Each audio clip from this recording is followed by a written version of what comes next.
Hello ladies and gentlemen, glory to us Totska. This is Blue Maxima and I'm here checking out Papers, Please. Good God, I never thought we'd see this. This port was announced like 4 years ago or something like that. And now it's actually finally out. And I've actually been looking forward to it because I actually really loved Papers, Please when I played it on the PC, and playing it again on Vita, having the excuse to play it again, was something I was actually looking forward to doing, and now I've finally given it a shot. But the first thing I need to point out immediately is this game's atmosphere is beyond excellent, and I absolutely love this soundtrack right here. Just listen to this for a bit, will ya?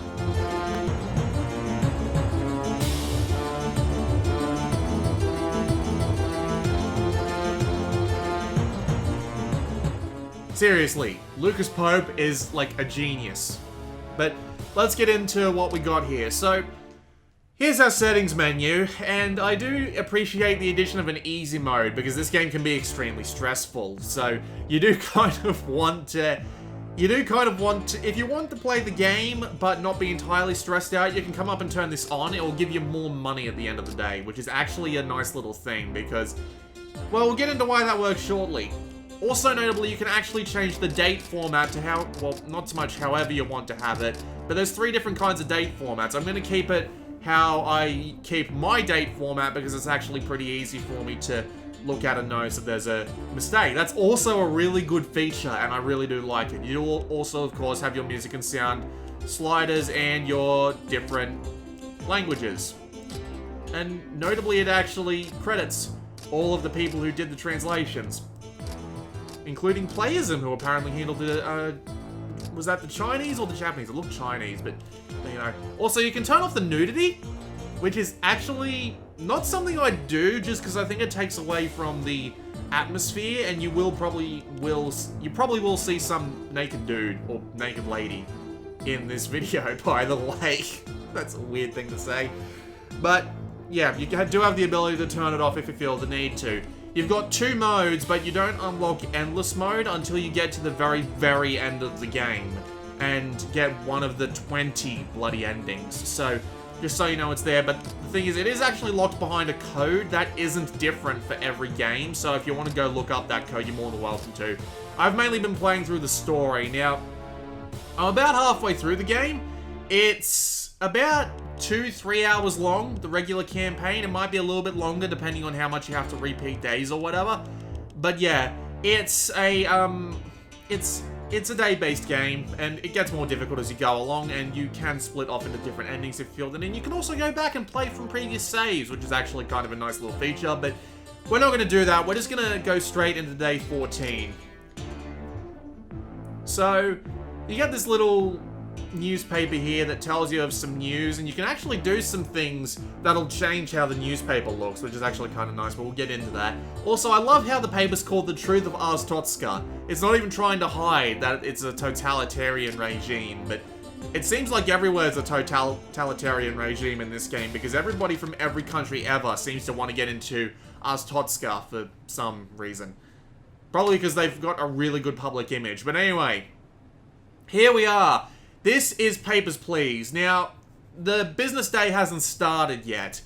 The idea of the game is that you are an immigration border patrol... Well, not so much patrolman, but you're basically a paperwork verifier. You have to service people as fast as possible and decide whether or not they can come into the country. I haven't started the game yet because once it really does get started, I'm going to have no time to explain anything, which is a kind of a bit of a pain in the ass when you're doing a gameplay explanation, but we're just going to take the time to look around our workspace here because I do want to show off as much of this as possible so as much of it makes sense when we start. So here we are. This is the thing I'm moving around right here using the touchscreen. You cannot play this game without the touchscreen.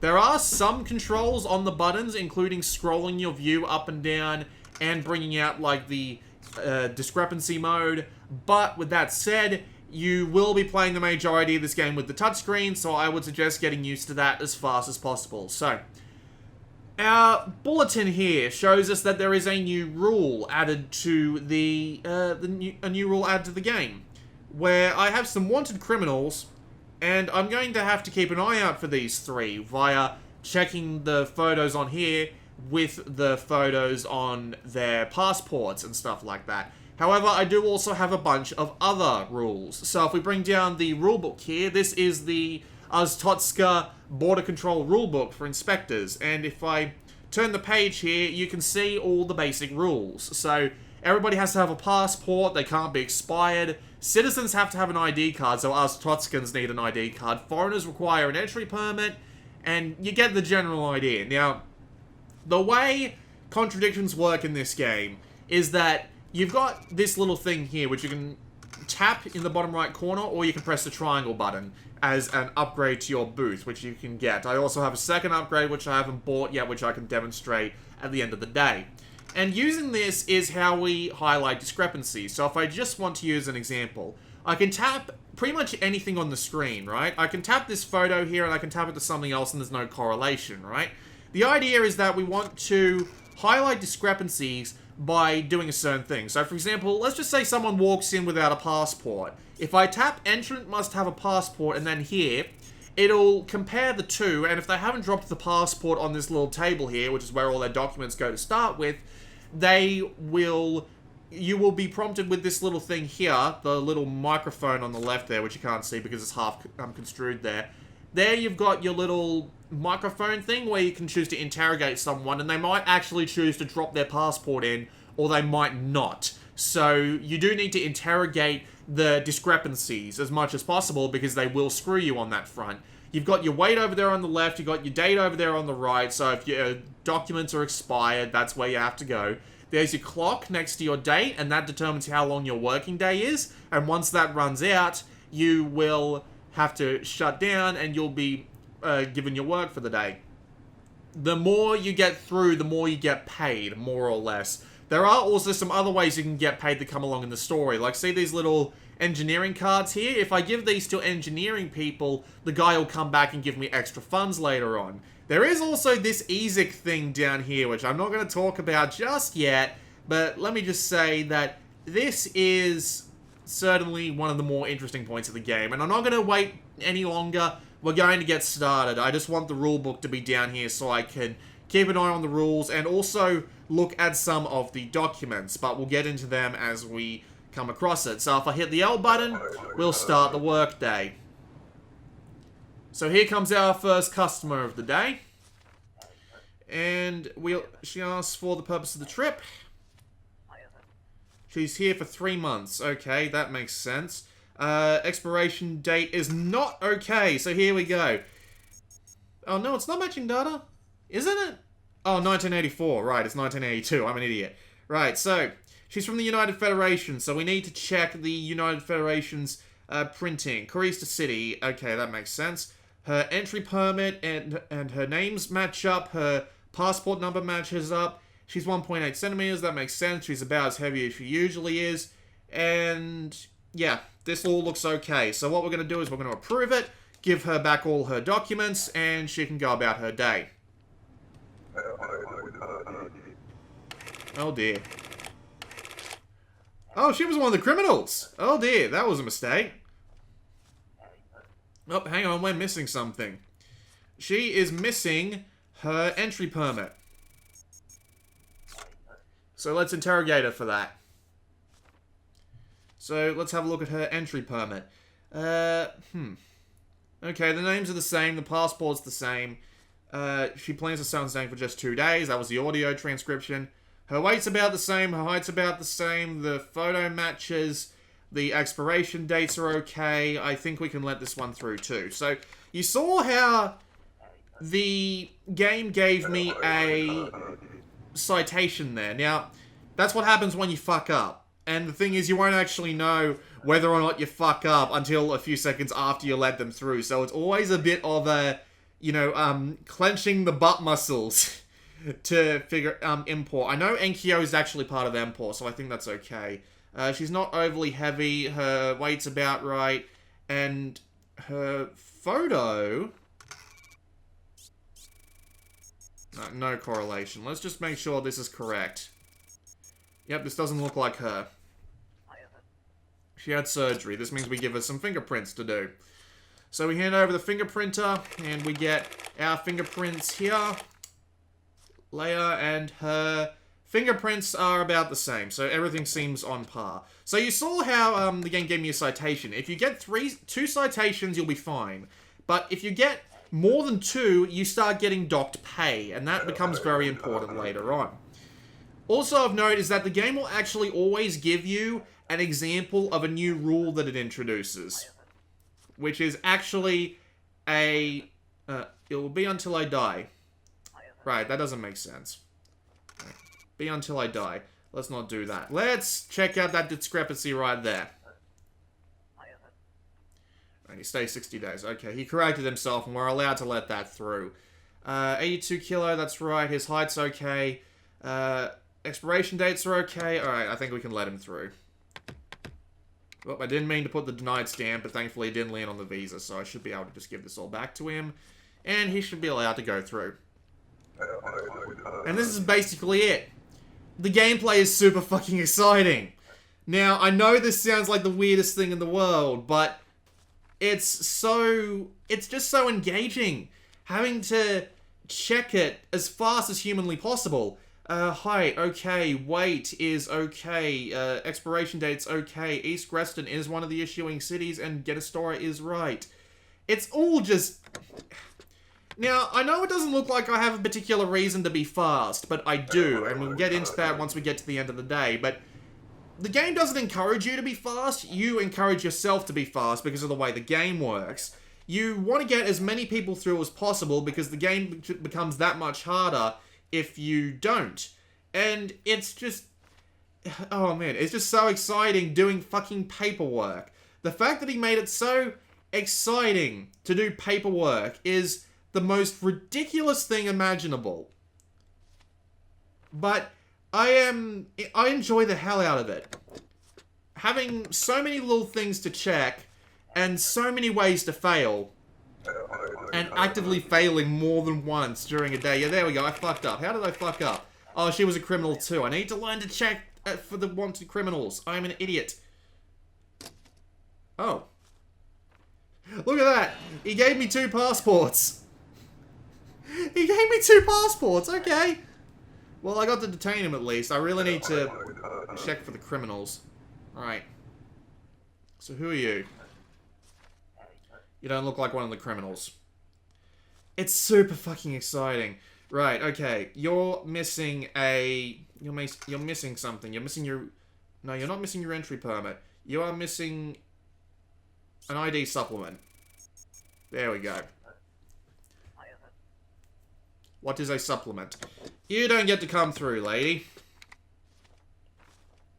I do not want the book to be put away there.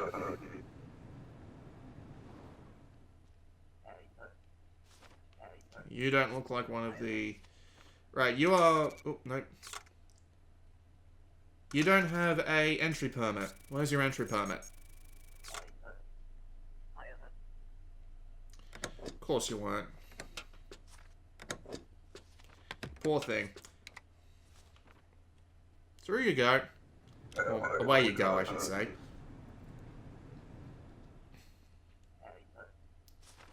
Hang on, you look familiar. No correlation, no correlation. No correlation, okay. Kind of hard to tell what they look like from the photos and all that, but... Well, you do have the ability to check if you really need to. Right, Great Rapid is correct. 1984, 1982. Oh, yeah, that's fine. 173 and 59, that sounds about okay. Sasha Brogos, the passport's okay. Okay, we let her through.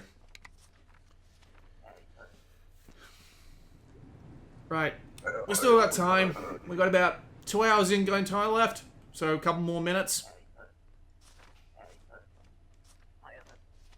Transit through Ostotska. How long are you staying here, sir? 14 days. You are a criminal! Maybe. No? Never mind. Right. I thought you looked like a criminal, but you weren't. That's unfortunate. Okay, everything seems on point. Glorian is right, if I remember correctly, so we'll just let him through. Yep, let him through. Seems about right. Nope, I fucked up. Invalid gender. Yep, that's one of the things they can trick you with, boys. Let's see, we need to go back to Oztotska. I might be able to get someone through if I were to let this lady through quickly, but I need to be sure, because I don't want to go... Oh dear. Her passport's expired.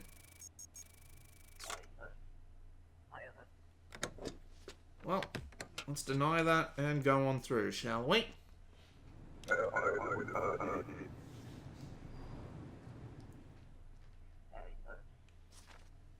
You do not look familiar. East Greston is correct. Lead Informer is correct.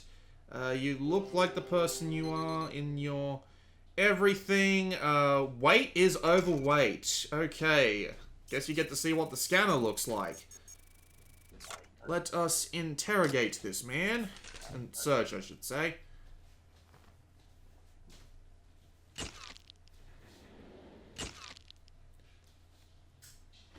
And down comes the picture. And there's the contraband, ladies and gentlemen. Let's go to the rulebook and interrogate him based on that. And we will detain this poor person. Goodbye.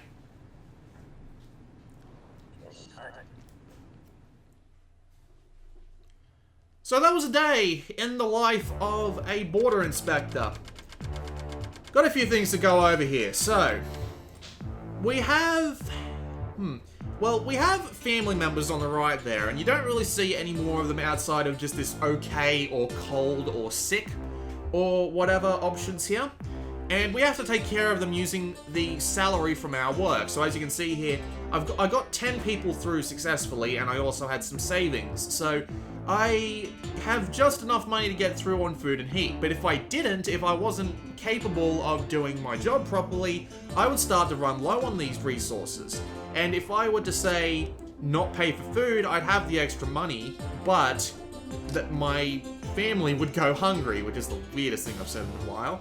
And that would mean they might get sick, or they might start dying off. If you lose all members of your family, it's a game over. So there's this little bit of a balancing act going on, where you want to get through the working day as fast as you possibly can, but you want to try and make as little mistakes as possible to keep your family alive. And there's also a bunch of other stuff going on as well, like I can upgrade my booth here to press the square button to get the stamp bar over, which will make me just that little bit faster, which is something that'll help out, but of course costs me money. Thankfully I have enough money to pay for everything, because I actually did okay today. But there is also something else that comes into play as well, so we're just going to hop straight into the working day today. Once it lets me. So, let's just keep the wanted criminals over to the right here. Hopefully I'll be able to actually pay attention to them this time. Everything seems okay. Get the rulebook out. And let's start the day. So, the way this game's story works is it's told by the people who come through the booth. Now, the people who come through the booth can have their own moral problems. So, you've got things that are going on... Killer sideburns, that's actually pretty neat. You've got things going on like... well, let's just say... I'm going to spoil the first encounter. Oh, this is an incorrect... hang on, I'm just trying to get the right tap there. There we go. This passport has false information. Thankfully, I get to detain him from this. For this, I should say. And... There are some encounters in the game that require you to either have morals or have dedication to your country. So, I'm going to spoil the first encounter that you have. Oh god. That's a time bomb. Oh jeez. Why do I have a time bomb? Help? Guard, help?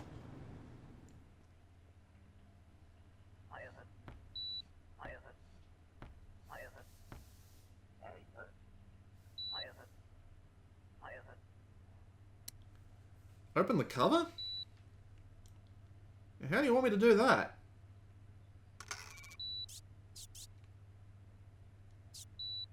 fuck am I doing? This is new? Cover. How do I open the cover? Alright, bring it down here.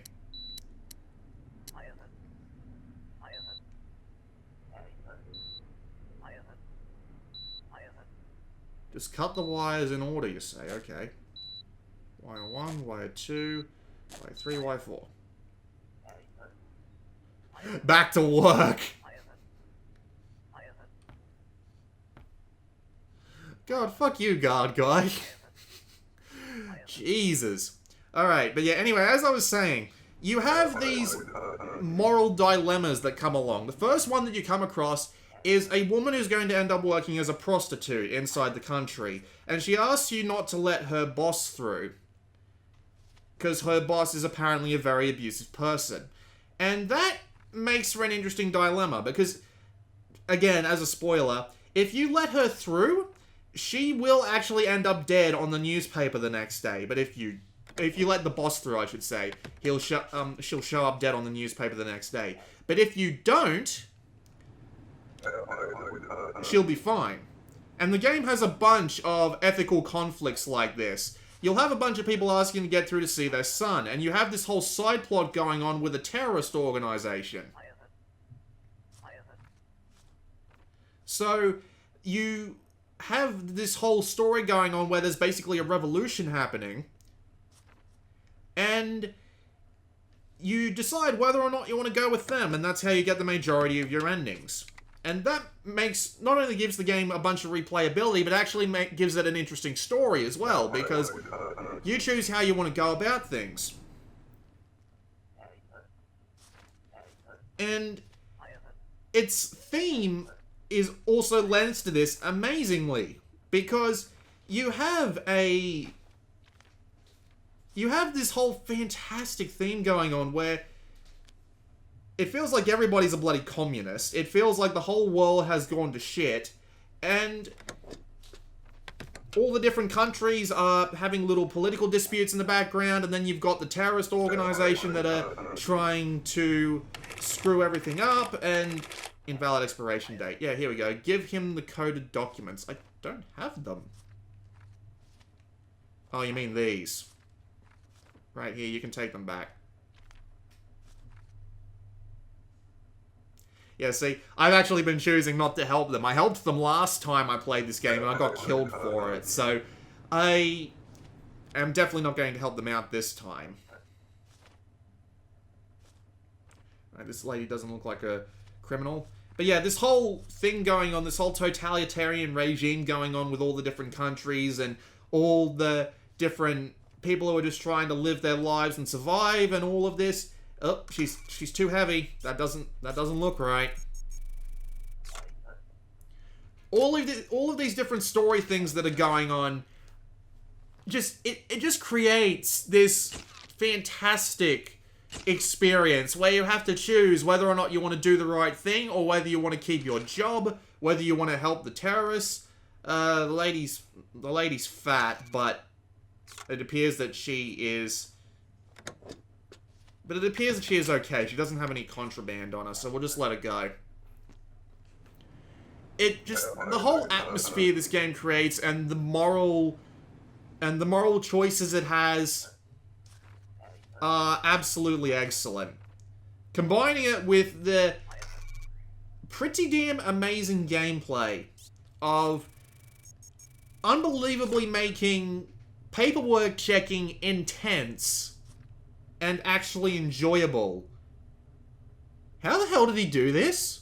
Like, seriously. How did he pull this off? It's actually kind of wonderful how all of this just fits together so well. Coming to live with a husband, that makes sense. Expiry dates are okay. Enkyo is correct. Weight is okay. Height is okay. That's fine. Through you come. Glory to us, Totska. You can even press the loudspeaker button while there's someone in here. Have your documents ready. Glory to us, Totska. There's a reason why Glory to Us Totsuka has become a meme, because that's not right. Yeah, there's a reason why Glory to Us Totsuka has become a meme, just because this game is just excellent. I cannot... I have, like, almost no criticism of it. Like, there are really tiny nitpicks here and there. Like, the touch controls in this aren't 100% accurate. They're, like, 99% accurate. She stays for just 14 days. 88 kilo, height's about right.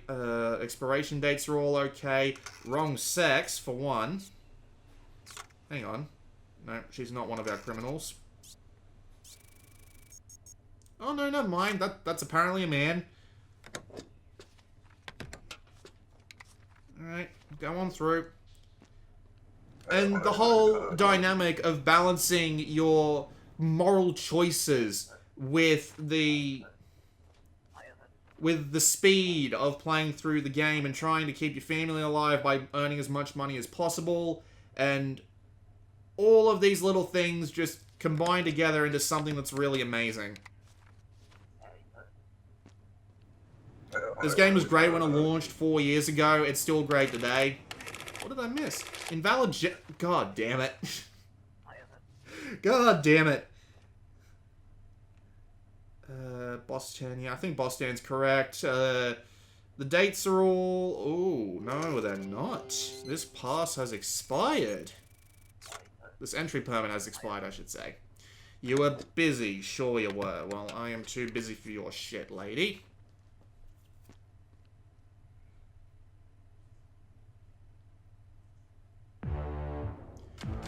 You do also have a couple of other things, like you've got side quests. So you can see over on the left there that I've got a bunch of pins and just one of them collected. And these are collected via side quests, via different people who come through, and those are trophies. And some of the endings are also based on some of the endings are also based on trophies as well. There's no platinum, unfortunately.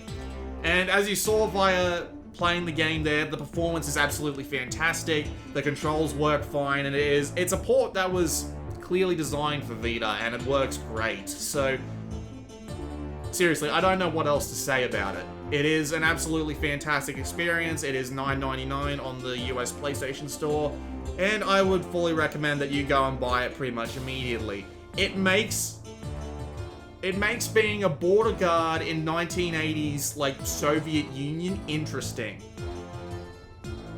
It has great moral decisions. It has great gameplay that's encouraged by you to be fast and not by the game to be fast, so it doesn't feel entirely overwhelming.